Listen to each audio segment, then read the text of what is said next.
मित्रों, आज माननीय किशन रेड्डी जी केंद्रीय मंत्री के नेतृत्व में हमारे तेलंगाना के माननीय सांसद, प्रदेश के पदाधिकारी मेरे पास मिलने आए थे और उन्होंने बताया कि तेलंगाना में वहां की सरकार बहुत सारे गलत बातें बोलकर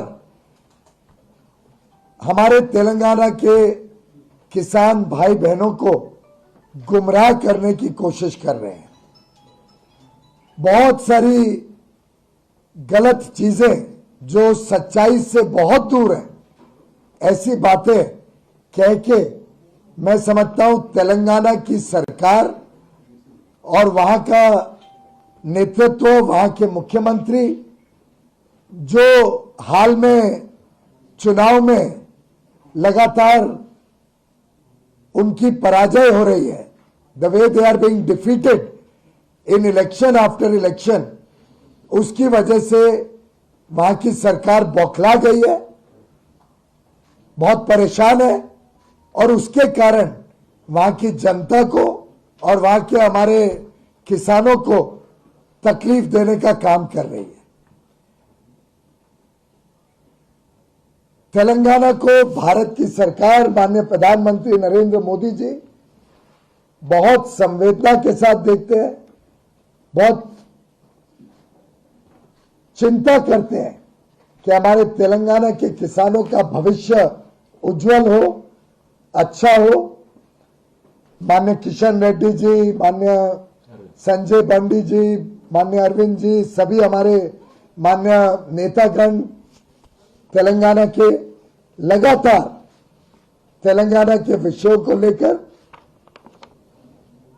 यहां से केंद्र से जितना ज्यादा मदद हो सकती है वो लेते हैं और इसी के फलस्वरूप, इसी के कारण गत 5 वर्षों में तेलंगाना से जो पैडी का प्रोक्योरमेंट होता है, जिसमें से राइस बनती है, वो लगभग 3 गुना बढ़ा है, 3 times. The procurement of paddy and rice has increased in volume by 3 times. जो दाम दिया जाता है एमएसपी पे पैडी और राइस खरीदने में, वो भी 3 गुना कर दिया गया, वो भी 1.5 गुना कर दिया गया, 1.5 times. So almost last few years में जो हमारे तेलंगाना के किसान भाई बहन हैं, उनको 5 से 6 गुना एडिशनल प्रोक्योरमेंट एमएसपी पे तेलंगाना में हुआ है मोदी जी के सरकार आने के बाद। कुछ आंकड़े मैं बताऊंगा तो आपको हैरानी होगी कि किस प्रकार से राज्य सरकार वहां के किसानों को गुमराह करती है। जो पिछला रबी का सीजन गया है, रबी के सीजन में जो एग्रीमेंट हुआ था केंद्र सरकार और राज्य सरकार के बीच, उसमें जो यहां पे चावल या पारबॉइल राइस देनी थी, उसमें से आज तक 27 लाख टन एफसीआई को डिलीवरी नहीं की गई है। जो एग्रीमेंट हुआ है, जो हमने एग्री किया है, और वो भी स्पेशल हमने एडिशनल 20 लाख टन एग्री किया as a special case Telangana को, यानी जो एमओयू हुआ था, एमओयू के अलावा 20 lakh ton additional rice, parboiled rice देने का केंद्र सरकार ने मंजूरी दी एज अ स्पेशल केस। जरूरत नहीं है देश को, उसकी डिमांड नहीं है। पारबॉइल्ड राइस देश में लोग खाते नहीं, आपके तेलंगाना में ही लोग नहीं खाते, तो भी as a special case Telangana के किसानों की चिंता करते हुए हमने एग्री किया। उसके बावजूद आज तक तेलंगाना की सरकार एफसीआई को गोडाउन में लगभग 14 लाख टन पारबॉइल्ड राइस और 13 लाख टन रॉ राइस आज तक रबी के क्रॉप का डिलीवरी नहीं कर पाई, जिसका पैडी प्रोक्योरमेंट तो बहुत पहले हो गया था।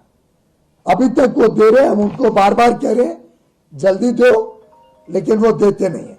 मुझे लगता है 4 तो एक्सटेंशन ले चुके हैं, 4 बार केंद्र सरकार ने इनको एक्सटेंशन दिया है, क्योंकि राज्य सरकार अभी तक वो रबी का डिलीवरी नहीं दे पाई है, रबी के क्रॉप।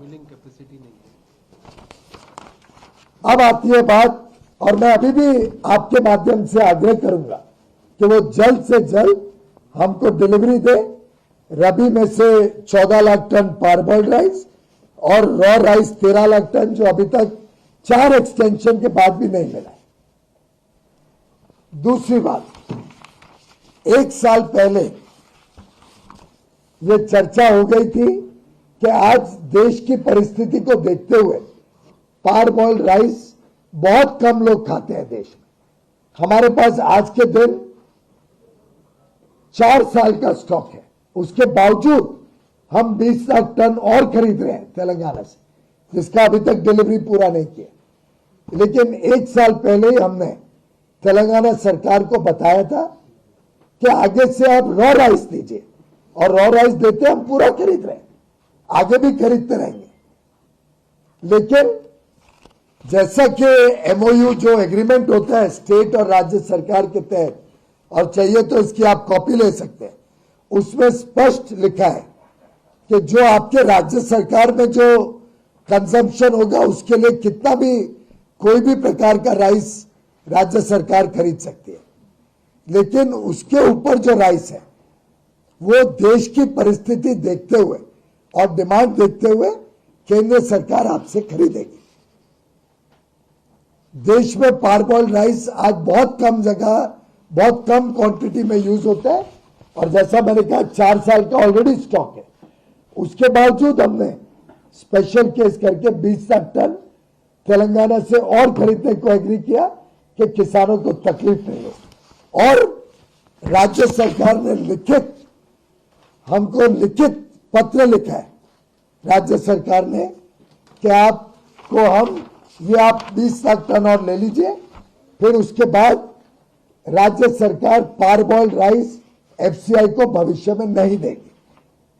ये राज्य सरकार का लिखित पत्र है, and I am reading from that first para is, in pursuance of the above, it is hereby informed that the state government is committed to follow the guidelines suggested by Government of India from time to time. ये लिखित दिया हुआ और clearly MOU में लिखा है, जो MOU सालों से चले आ रहे हैं, कि अगर डिमांड नहीं होगी तो जिस प्रकार की राइस की डिमांड होगी वही राइस राज्य सरकार दे। और मैं समझता हूं राज्य सरकार को कोई तकलीफ नहीं होनी चाहिए। इस साल के लिए हमने एक्स्ट्रा लेने को एग्री किया, 4 एक्सटेंशन के बाद दे नहीं रहे, फिर भी अगले साल के लिए हमने कहा है कि जितना रॉ राइस चाहिए आप दीजिए, हम खरीदेंगे। तो राज्य सरकार आपके किसानों को गलत बातें बोल रही है, गलत भ्रम में डाल रही है। और मैं अनुरोध करूंगा आपके माध्यम से कि तेलंगाना के किसान गलत फहमी में ना रहे। केंद्र सरकार और मोदी जी की सरकार किसानों के साथ खड़ी है। राज्य सरकार राजनीति कर रही है, राज्य सरकार गलत बातें, गलत प्रचार कर रही है। और जिस प्रकार के शब्द माननीय किशन रेड्डी जी के लिए, मेरे लिए, वहां के मुख्यमंत्री ने, वहां के नेताओं ने लिए हैं, मैं उसकी घोर निंदा करता हूं। मैं ऑब्जेक्ट करता हूं कि वो गलत बातें हमारे नाम पे बोल रहे हैं और उन्होंने उसको विड्रॉ करना चाहिए। मैंने राज्यसभा में और लोकसभा दोनों में स्पष्ट किया है कि केंद्र सरकार तेलंगाना के किसानों के साथ खड़ी है, लेकिन राज्य सरकार पूरी तरीके से फेल हो गई है। जो उन्होंने हमें कमिटमेंट दिया था सप्लाई करने का, वो भी नहीं सप्लाई कर पा रहे हैं। हर बार नए नए आंकड़े लेके आते हैं। मैंने यहां तक कहा था कि आप ये 27 लाख टन रबी का दे दो, फिर भी कुछ बचा होगा तो मैं संवेदना के साथ उसको भी देखूंगा, ले लूंगा। और राज्य सरकार ने एग्री किया है कि आगे वो रॉ राइस देंगे, हमने उसको स्वीकार किया। तो मैं किसानों को आपके माध्यम से संदेश देना चाहता हूं कि राज्य सरकार की गलत बातों में ना आए। जो पुराना कमिटमेंट है वो जल्द से जल्द राज्य सरकार पूरा करे और आगे के लिए भी रॉ राइस देने का इंतजाम करे। बहुत बहुत धन्यवाद। तेलंगाना मिनिस्टर ने कह रहे हैं एफसीआई के पास गोडाउन खाली नहीं है तो जल्दी नहीं ले रहे हैं, हम देने के लिए तैयार हैं। उसके सच्चाई क्या? एक भी पत्र नहीं आया है मेरे पास कि वो देने को तैयार है। पिछली बार भी उन्होंने ये मेरे सामने बात रखी, मैंने तुरंत रेक अरेंज करके वहां से मटेरियल मूवमेंट करने का अरेंजमेंट किया है। ये बिल्कुल गलत बात है। और जो कमिटमेंट दे रखी है 27 लाख टन, पहले उसको तो पूरा करें, जिसके लिए 4 एक्सटेंशन दे चुके हैं। 4 एक्सटेंशन हम दे चुके हैं, पर अभी तक वही पूरी नहीं कर रहे। तो वो उनकी नाकामियां, वो गलत बात बोल के किसानों को और वहां की जनता को भ्रमित कर रहे हैं। Sir, Telangana ministers are saying that you people are not supporting, you people are not allotting racks also, railway wagons also. I am again repeating, as many rakes as are required will be arranged. Why are they concerned about how we move it? वो supply तो करे, they have to start supplying the material. मुझे एक भी पत्र बताया कि उन्होंने सप्लाई किया और एफसीआई ने लिया नहीं। 27 लाख टन रबी का, हाँ वो रबी का क्रॉप होना चाहिए और तेलंगाना का होना चाहिए, बाहर से लाके नहीं मुझे दे सकते। क्वालिटी जो एग्रीड है क्वालिटी के हिसाब से होना चाहिए। और माननीय राजेंद्र जी तो कितने वर्ष वहां के फूड सिविल सप्लाईज मिनिस्टर है, ये पूरी जानकारी रखते हैं।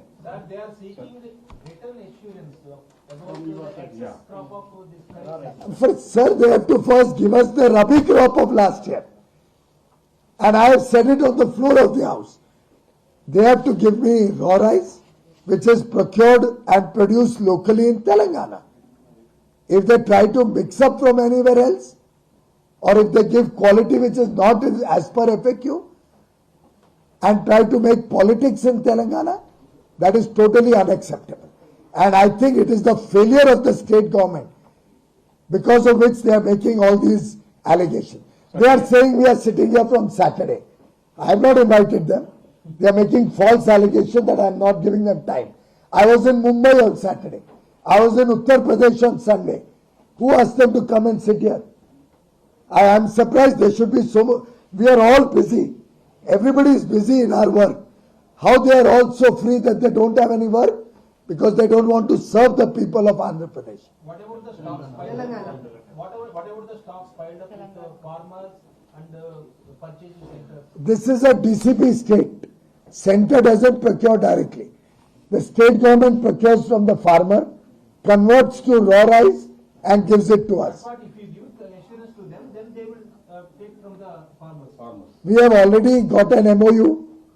That MOU very categorically states, and you can read clause 18 if you want.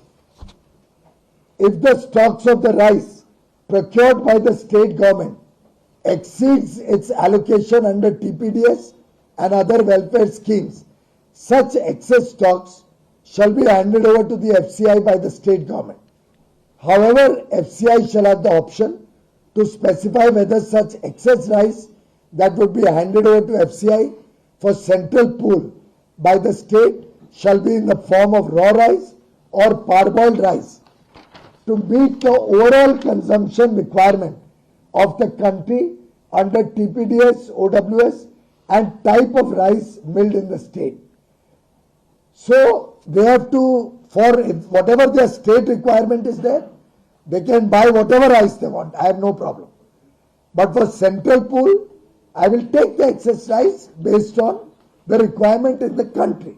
And we have already got a written assurance that they will not give us parboiled rice in future. So raw rice they can certainly give us. When the Telangana government issued On 4th of October 2021. 4th October 2021. so you want to take That assurance was forcefully taken by the central government. That's what they are alleging. Well, they can allege what they like. After Rajendra ji's victory, Suddenly they have started alleging all these things. Thank you. आपको